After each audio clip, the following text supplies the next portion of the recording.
Good evening. Welcome to APTN National News. I'm Melissa Ridgen. The Edmonton Police Service's relationship with the Indigenous community there is facing criticism in light of some recent violent incidents. APTN's Chris Stewart sat down for a one-on-one with Edmonton Police Chief Dale McPhee to talk about the problem. Here's that interview now. Chief McPhee, thanks so much for doing this. Thank you, Chris. I really appreciate you coming in to have a chat. What does being Métis mean to you as a police chief?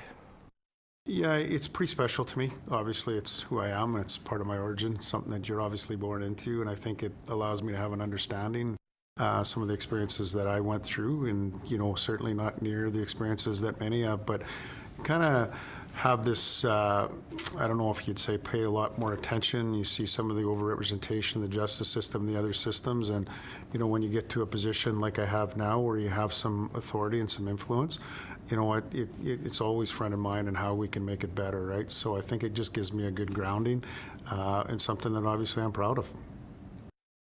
How would you describe the relations between the Edmonton Police and the Indigenous community? I think it's getting better. I think obviously at times it's been fractured, and certainly over the years it's, I don't think it's probably at the level that it should have been. Some of the things that we've done, hiring a new Aboriginal liaison officer and the Niso-Kamkewin Council, I think goes a long way in relation to building on that trust and into the community. I think though COVID's kind of put a bit of a damper on that and not allowed us to do it in some of the traditional ways that we might like to do it, and it's the face-to-face and the feast and elsewhere, but it's something that's pretty important to me and pretty important to the police service. The incident in 2019 with an EPS officer caught on camera by a bystander kneeing Elliot McLeod in the back of the head while on the ground. The officer was convicted of assault and he was fined $2,000. Is he going to stay on the force? Yeah, that officer is obviously suspended right now without pay, and obviously when you do something that off-duty without pay, you have to run through a process, and certainly when you make a decision like that as a chief and as the executive team, it's not something we take lightly. The intention there, obviously, with a leave without pay means that it's somebody that we'll probably be looking at seeing not with our organization long-term. So that process still needs to run its course, and we have to be fair to all involved, and that's what we'll currently continue to do. A year ago, 19-year-old Pacey Dumas says he was kicked in the head by an EPS officer. He needed surgery to stop his brain from swelling. Why is this continuing? Well, first, it kind of goes to what you just said, is all these incidents are treated seriously. This particular one is turned over to ACERT. There's information that it was a knife or a weapons call that's out in the public right now. The reason we have ACERT, that independent investigation, is to look and to obviously do a thorough investigation, look at all witnesses, and how did this happen, what happened, and at this point that officer's not in that front-facing position. So now we just got to let these things run appropriate process that's fair to the officer, fair to the individual making the complaint. Body cameras are useful tools to the police and the general public. Will body cameras be something in the future for officers? Right now we're focused on in-car video.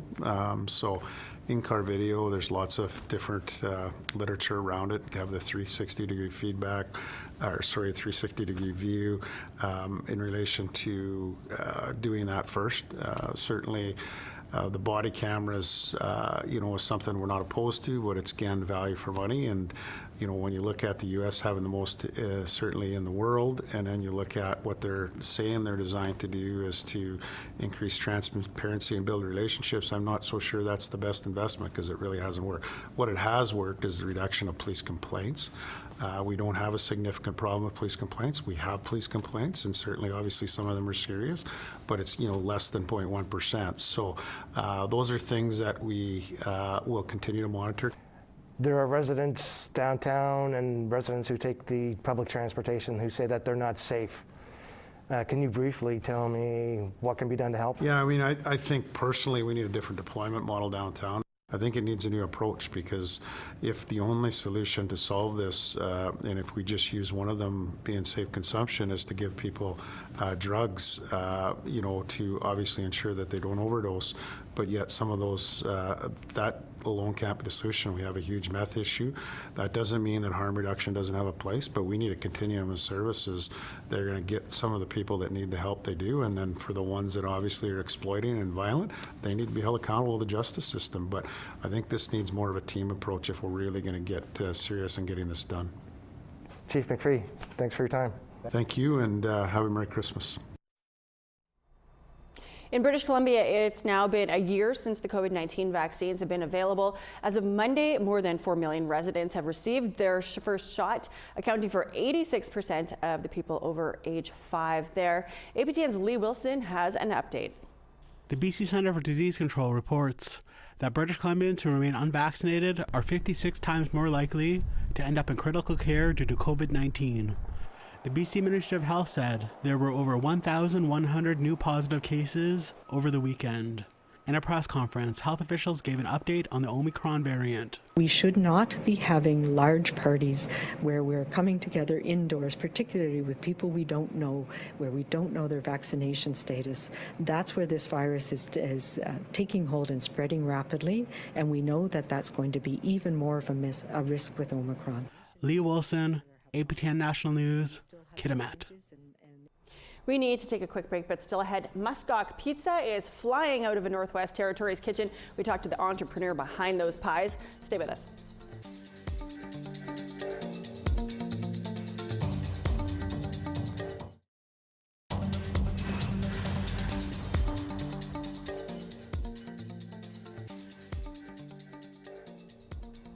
It's been an interesting year for news in the Yukon. Our White Horse Bureau has covered everything from a wealthy Vancouver couple skipping a vaccine line in the territory to a territorial election that resulted in names being pulled out of a box and a whole lot of things in between.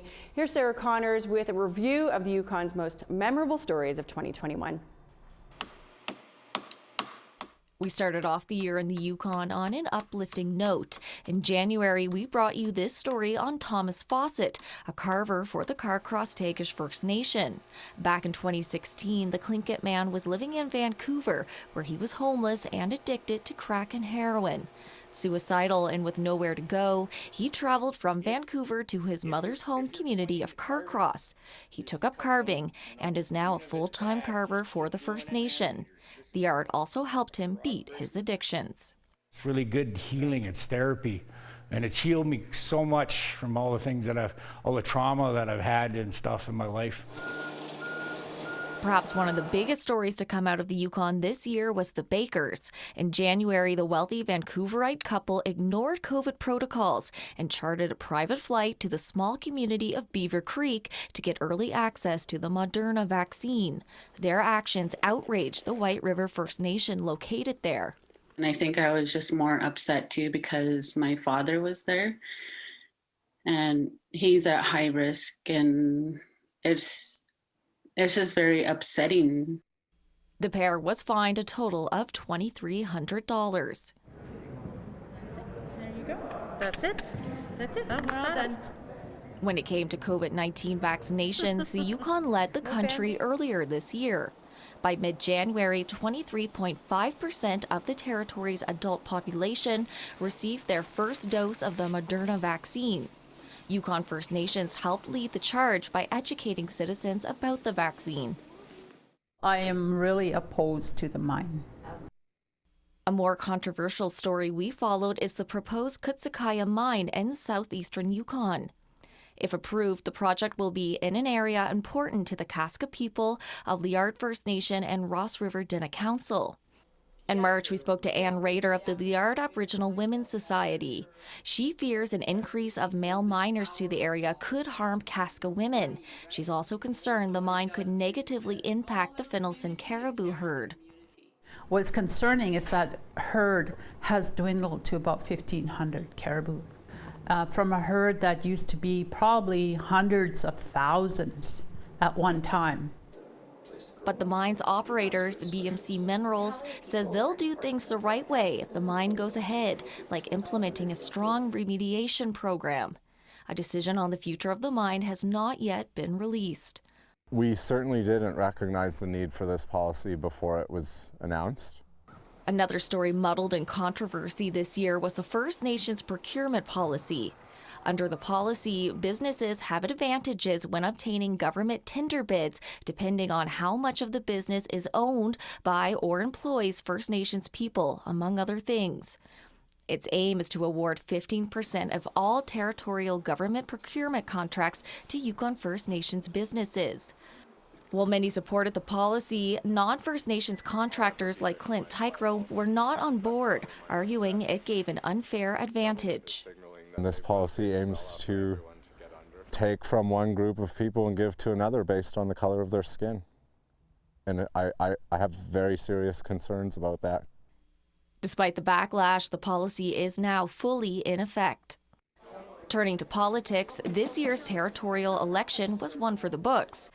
NDP candidate Annie Blake and Liberal candidate Pauline Frost tied in the riding of the Vuntut-Gwitchin in Old Crow. The tie was broken when Blake's name was pulled from a box. Frost challenged Blake's win in court, claiming one person who voted in the election didn't live in the riding and their vote should be disqualified. But a judge ruled in Blake's favor, and Frost has since been ordered to pay a portion of Blake's legal cost.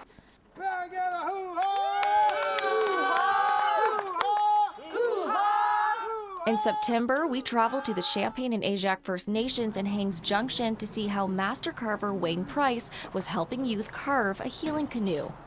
The Western Red Cedar gave its life for us to take it, bring it here, carve it, and work on it, and give it a new life.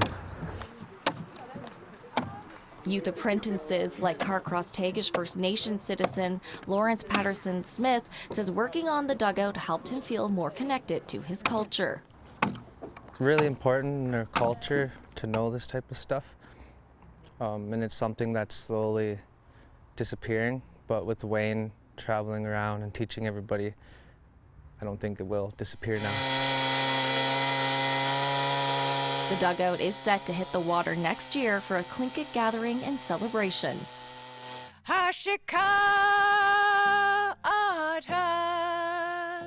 In September, we also attended the unveiling of the Finding Peace Monument.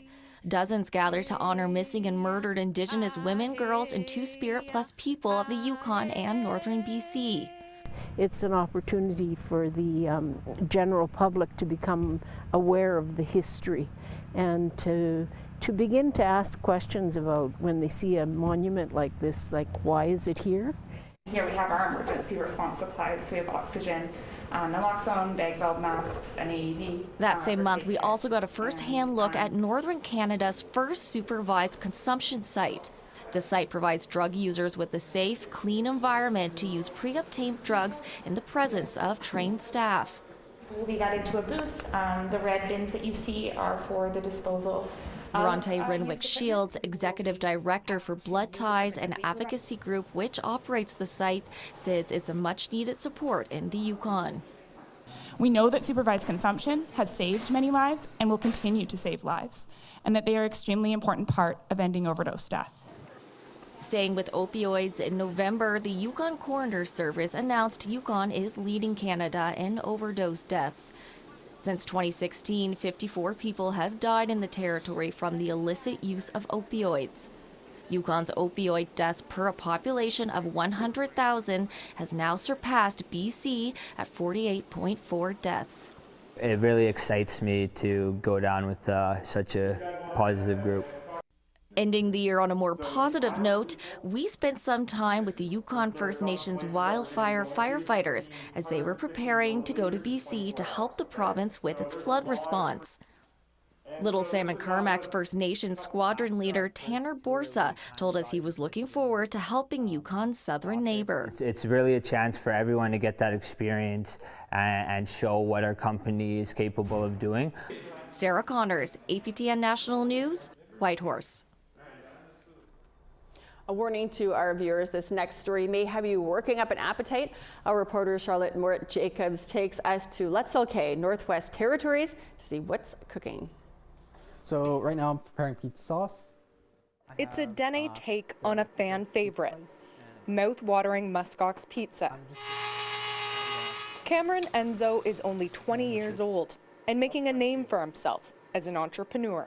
I've gotten my friends involved. I've paid them money to do lots of tasks like sell pop, go and be a part of my own canteen, do surveys on what pop sold the most at what times. Located in the remote 300-person community of Litzelk'e, Northwest Territories, he's been selling his product for roughly 3 years. The ooey gooey goodness goes for $45 a pie, and he can sell anywhere from 15 to 30 pizzas over a weekend. He sticks to similar ingredients as a deluxe, with peppers, pepperoni, and cheese. Everybody in town is mostly the same. There are people who like pineapples. Pineapples is actually extremely hard to get, so it's better for me as a businessman not to sell to those specific types of people, because I won't be gaining as much markup as I would buying the pineapples. It'd mostly just stay at home. A key topping, sustainably harvested muskox. The secret is knowing where your animal was. I may have not shot the animal, but I was always a part of like either helping bring the meat back home, grounding up the meat. That was usually always my job. His ventures do come with opinions. In some Dene communities, there's protocol on not selling country foods like dry meat. They didn't say, hey, why are you doing this? But I have had people tell me that I've been talked about and they don't necessarily agree with it. They think I'm kind of stealing from the land. I definitely feel bad that I have to disagree with them, because I feel like with this like stuff I'm doing, I'm definitely prospering and I'm bringing more customers to Litzelk'e to hopefully do guides and for people so people can do guides, take them around, tell them about the land. Enzo plans to expand his ventures, selling through the Litzelk'e Dene First Nations Frontier Lodge, and maybe even to Yellowknife establishments. With my idea of expansion to hopefully Yellowknife and like freezing pizza and sending it to Yellowknife, people will be more inclined to visit Litzelk'e, because like they see this awesome like pizza that the boy in Litzelk'e made. Charlotte Mort Jacobs, APTN National News, Litzelk'e. This is really good. Jealous. We have to take another break, but still ahead. Freeing Indigenous inmates serving time for crimes that they didn't commit or excessive times for crimes they did commit. We're going to talk to a lawyer and a retired judge about Canada addressing an issue that it's ignored till now. Stay with us.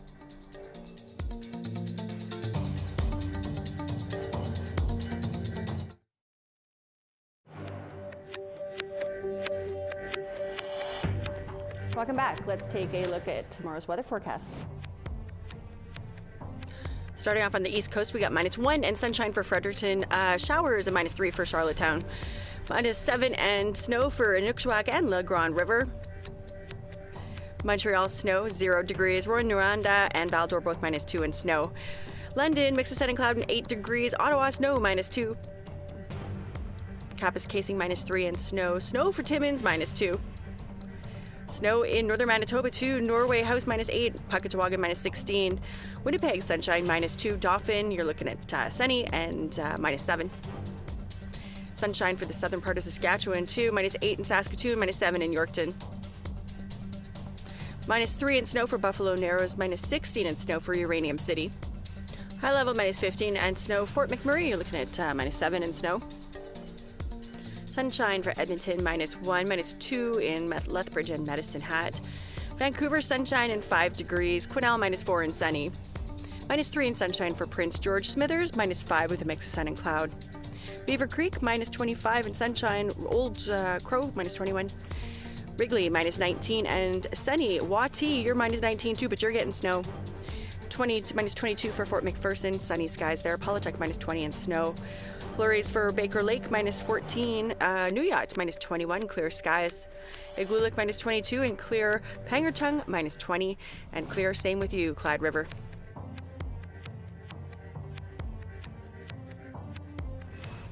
Today on In Focus, we followed up on a story that APTN Investigates brought to you in November 2020. A life sentence recounted the case of Odelia and Narissa Quaisance, who have spent decades in jail for a murder somebody else admitted to. They're now in jail still 30 years later. We talked to a lawyer who's trying to get them free and a retired Anishinaabe judge, both who say that the system is not broken. It's doing exactly what it's designed to do, make a living off of Indigenous people. Take a look. If the convictions were changed to manslaughter, they'd be released immediately with no state restrictions like parole or anything on them. They'd be able to start trying to live their lives again after all these years. I mean, Narissa was 19 when she went into jail. She's now 47. Odelia was 21. She's now 49, turning 50. And it's really quite dreadful how long they've been in prison for what was at best a peripheral involvement in the murder of Mr. Dolph. It's never been alleged that they were the primary perpetrators of the murder.